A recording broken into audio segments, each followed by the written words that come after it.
नमस्कार दोस्तों, मैं संदीप कुमार कौशिक आप सभी का आपके अपने कार्यक्रम एस्ट्रोनॉमोलॉजी 456 में हार्दिक स्वागत करता हूं। दोस्तों, आज जो बात करने जा रहे हैं वृश्चिक राशि दिसंबर 2024 में इनके साथ क्या अच्छी घटनाएं घटित होंगी और किन क्षेत्रों में इन्हें सावधानी बरतने की ज़रूरत पड़ेगी।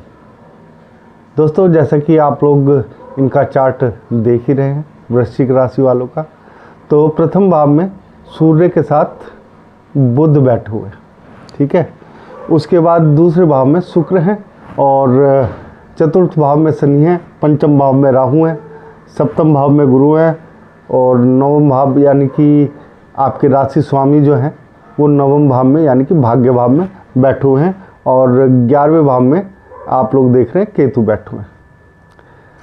15 दिसंबर को सूर्य जो है धनु में पहुंच जाएंगे और 7 दिसंबर को कर्क राशि में ही मंगल जो है वक्री हो जाएंगे। शुक्र जो है 2 तारीख को मकर में पहुंचेंगे और फिर 28 तारीख को कुंभ राशि में पहुंचेंगे। तो कुछ इस प्रकार ग्रहों की एक तरीके से देखा जाए तो स्थिति बनी रहेगी। दोस्तों, सबसे बढ़िया बात तो यह है कि एक छोटी सी बात आप देख रहे हैं, इस कुंडली में बहुत सारे राजयोग बन रहे हैं इस समय, ठीक है ना। और मैं राजयोगों का नाम नहीं लूँगा, खाली आप लोगों को इतना समझाने की कोशिश करूँगा कि किन ग्रहों से आपको मजबूती मिलेगी। हालांकि आपके जो राशि स्वामी हैं नीच के होकर और साथ ही साथ वक्री भी हो जाएंगे और अपनी नीच राशि में विराजमान है। ऐसे में आप लोगों को इतने अच्छे ग्रहों के संयोजन का फायदा कैसे मिले। दोस्तों, प्रथम भाव में सूर्य और बुध हैं, जैसा कि आप लोग देख रहे हैं। ये जो है यहाँ पर, ठीक है ना, आप लोगों को काफ़ी कुछ एक तरीके से देखा जाए तो बहुत कुछ देने के लिए यहाँ पे बैठे हैं।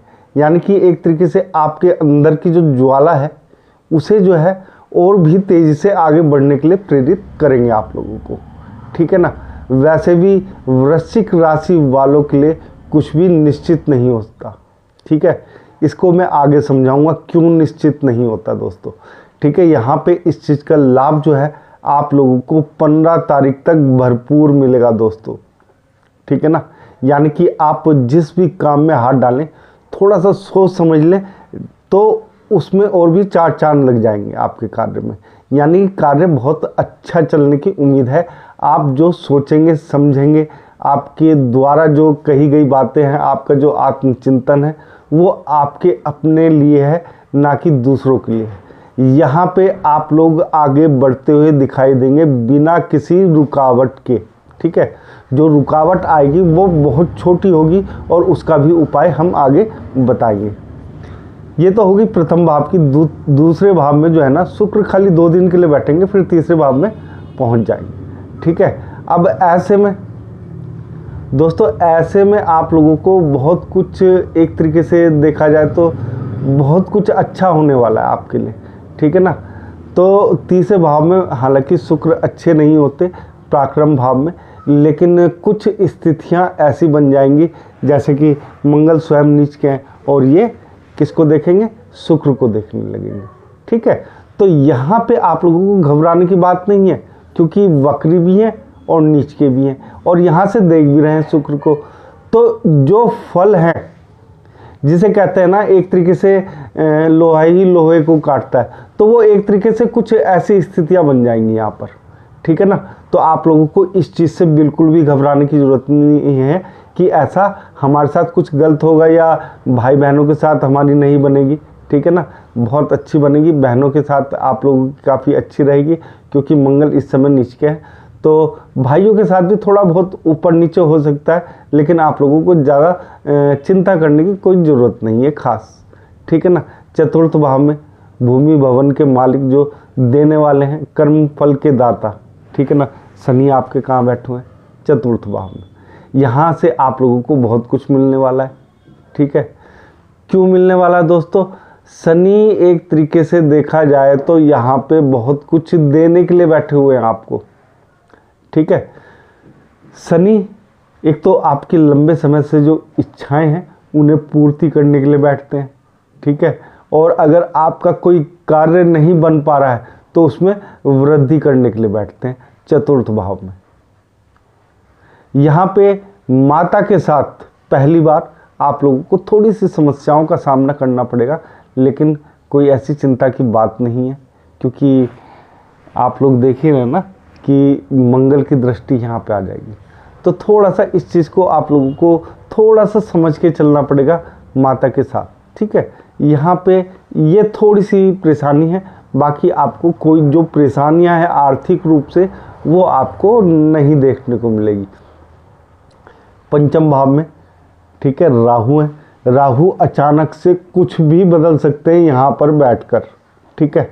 बहुत बड़ी एक उलटफेर कह देते हैं ना, तो वो कर देते हैं। हालांकि यहाँ पे बैठा हुआ राहु कभी भी आपका पढ़ाई में मन लगने नहीं देगा, तो इसके लिए आप लोगों को थोड़ा सा समझदारी से काम लेना पड़ेगा, यानी कि पढ़ाई खुद करनी पड़ेगी, अपने दिमाग को एक सही दिशा देनी पड़ेगी। अगर इधर उधर आप देखोगे तो देखो यहाँ पे पढ़ाई से भटकाव बहुत देता है राहु, लेकिन कुछ नुकसान है कई चीज़ों के, तो कुछ फ़ायदे भी हो जाते हैं दोस्तों, ठीक है ना।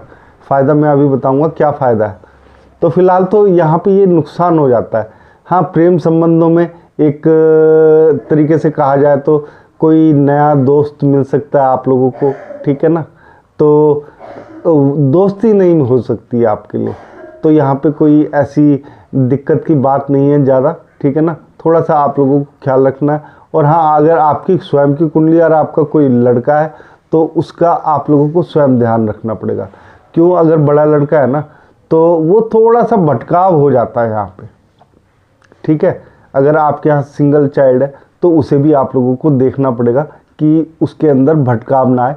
खाली जो अधिकतर जो होते हैं ना, ये समझ के चलिए कि 13 साल से लेके 19 साल तक के जो बच्चे हैं उनमें ज़्यादा भटकाव जो होता है वो देखने को मिलता है यहाँ पर। छठा भाव खाली है, 8वां भाव खाली है और आपका 12वां भाव भी खाली है, तो कोई ऐसी बड़ी दिक्कत नहीं है, ठीक है ना। बहुत शांति से, ठीक है, बहुत ही अच्छे तरीके से आपका नॉर्मल जिसे कहते हैं, ठीक है, नॉर्मल से थोड़ा सा ऊपर चलते हुए आप लोगों को दिखाई दे। यहाँ पे अगर आप लोग देख रहे हैं तो गुरु है 7वें भाव में, ठीक है। यहाँ पे गुरु जो है आपको जो व्यापार है उसे बढ़ाने के लिए कुछ नए आइडिया देगा, ठीक है ना। हालांकि बढ़ा पाओगे या नहीं ये आपके ऊपर निर्भर करेगा, ठीक है, लेकिन आइडिया दे देगा। और थोड़ी सी एक दिक्कत यह है कि आपके जो राशि स्वामी नीच के बैठे हुए हैं भाग्य भाव में, तो यहाँ पे थोड़ी सी आप लोगों को दिक्कत आएगी कि आप लोग जो है ना किसी भी कार्य में अपने जो एक सुझाव होते हैं, अपनी जो बुद्धि होती है वो जल्दी से इम्प्लीमेंट जो होते हैं ना प्रोसेस में वो नहीं ला पाओगे, ठीक है ना। इस चीज़ का आप लोगों को विशेष रूप से ध्यान रखना है। दूसरी बात दोस्तों, गुरु यहाँ पे बैठ के ईगो देता है, यानी कि एक तरीके से देखा जाए तो आदमी को ना थोड़ा सा घमंडी बना देता है। आपस में पति पत्नी के साथ अगर पार्टनरशिप है तो उसमें आपको घमंडी बना देगा, ठीक है। तो उस चीज़ों से आप लोगों को बच के रहना पड़ेगा। घमंड जो है थोड़ा छोड़ना पड़ेगा, ठीक है ना, कि मैं बड़ा हूँ, ठीक है, मैं सुपीरियर हूँ। तो ऐसी भावनाएं जो हैं थोड़ी सी खत्म करोगे तो व्यापार में भी आप लोगों को लाभ मिलेगा। और देखो पति पत्नी का जो रिश्ता होता है उसमें भी आप लोगों को लाभ मिलेगा। हमेशा जो एक कहावत है, जो लदा हुआ पेड़ होता है फलों से वही झुकता है ना। जो सीधा खड़ा होता है पेड़ वो कभी झुक नहीं पाता जिस पे फल नहीं होते, ठीक है ना। तो आप लोगों को यही तरीका अपनाना पड़ेगा, क्योंकि देखो ज्ञान का सागर तो गुरु ही है, ठीक है ना। अगर आप लोग इस ज्ञान को अपने अंदर समाहित करेंगे तो आप लोगों को इस चीज़ का जरूर फायदा होगा। अष्टम भाव, छठा भाव और 12वां भाव मैंने बता ही दिया कि खाली है, तो कोई ज़्यादा घबराने की बात नहीं है, कोई ऐसा नहीं है बहुत ज़्यादा। अब एक चीज़ दोस्तों यहाँ पर आप लोगों को बताना चाहूँगा कि 9वें भाव में आपके मंगल स्वयं के राशि स्वामी है, ठीक है। ऐसे में मंगल जो है देखो वैसे भी आपकी राशि जो होती है ना एक तरीके से जुआ समझ लीजिए, ठीक है ना, उस तरीके की राशि है आपकी। अचानक से जीवन में क्या हो जाए आपको या आपके सामने वालों की तो बात बहुत दूर की है, आपको भी कई बार पता नहीं होता कि आप लोग पल में क्या कर बैठे या क्या हो जाए आपके साथ, ये आपको खुद को नहीं मालूम। दोस्तों यहाँ पे मंगल ग्रह जो है एक तरीके से वो भूमिका निभाता है जो आदमी को ना बहुत ही ज़्यादा एक ये समझ लीजिए कि आदमी को बहुत ही ज़्यादा एक पावरफुल आदमी बना देता है, ठीक है ना। लेकिन यहाँ पे नीच के बैठे हुए मंगल, ठीक है, वक्री भी है, तो आप लोग फ़ायदा कैसे लें इस चीज़ का, ठीक है। चना और गुड़ जो होता है ना मंगलवार के दिन, ठीक है, बंदरों को ज़रूर खिलाइए। यहाँ पे आप लोगों को बहुत फ़ायदा मिल सकता है इस चीज़ का दोस्तों, ठीक है। साथ ही साथ एक चीज़ और बता दूँ कि त्रिकोण में सूर्य, बुध, राहु और मंगल ये सारे ग्रह, ठीक है। और आपके अगर केंद्र में देखा जाए, केंद्र में भी बहुत बढ़िया स्थिति बनी हुई है। एक तरीके से राजयोग जिसे कह देते हैं ना कि कई राजयोग एक साथ आके बैठ गए आपकी कुंडली में, तो वो स्थिति बनी हुई है। और अगर आप लोगों को देखो इस राजयोग का फ़ायदा उठाना है तो जो छोटा सा उपाय मैंने बताया वो हर मंगलवार को कीजिए इस माह, तो आप लोगों को एक तरीके से काफ़ी अच्छा देखने को मिलेगा यहाँ पर। अब 10वें भाव की बात करते हैं। 10वें भाव में शनि की दृष्टि है। शनि जो है आगे बढ़ाएंगे ही बढ़ाएंगे आपको, ठीक है ना। कोई चिंता फिक्र कुछ नहीं है दोस्तों, यहाँ पे शनि आपको मजबूत होके ही निकालेंगे यहाँ से, ठीक है। थोड़ा सा एक जिसे कहते हैं ना कि कभी कभी कुछ चीज़ों को अनदेखा भी करना चाहिए, ठीक है ना। अगर आप लोगों को यहाँ पे नौकरी में आगे बढ़ना है तो कुछ चीज़ों को अनदेखा करने की आपको ज़रूरत पड़ेगी, ठीक है। अपने स्वभाव के अनुसार आप लोगों को भिड़ना नहीं है, ठीक है। अगर आप लोगों को तरक्की चाहिए, जहाँ पे हो वहीं पे आपको तरक्की मिलेगी, अच्छा पैसा मिलेगा, सब कुछ मिलेगा, मान सम्मान मिलेगा। लेकिन अगर आप लोग इग्नोर करेंगे उन चीज़ों को तो मिल पाएगा, अन्यथा नहीं, मुश्किल हो जाएगा, ठीक है। क्योंकि मैंने पहले ही बता दिया कि आपके जो राशि स्वामी हैं वो थोड़ी सी अनिश्चितता भरे हैं यहाँ पर, ठीक है ना। तो इस चीज़ का अगर आप लोगों को लाभ लेना है, जो मैंने बताया है वो करना पड़ेगा। 11वें भाव में केतु है और देखो राहु की दृष्टि तो उन पे पड़नी है, निश्चित है, आप लोग देख ही रहे, ठीक है। तो अगर आप लोग सोचे कि यहाँ पे कुछ नहीं है दोस्तों, यहाँ पे मैंने एक चीज़ शुरू में बताई थी कि आगे बताऊंगा, वो चीज़ ये है कि दोस्तों यहाँ पे बहुत कुछ आप लोगों के एक तरीके से देखा जाए ना कि आप लोग जिस चीज़ की कल्पना नहीं कर सकते उतना धन भी आपके पास आ सकता है, ठीक है।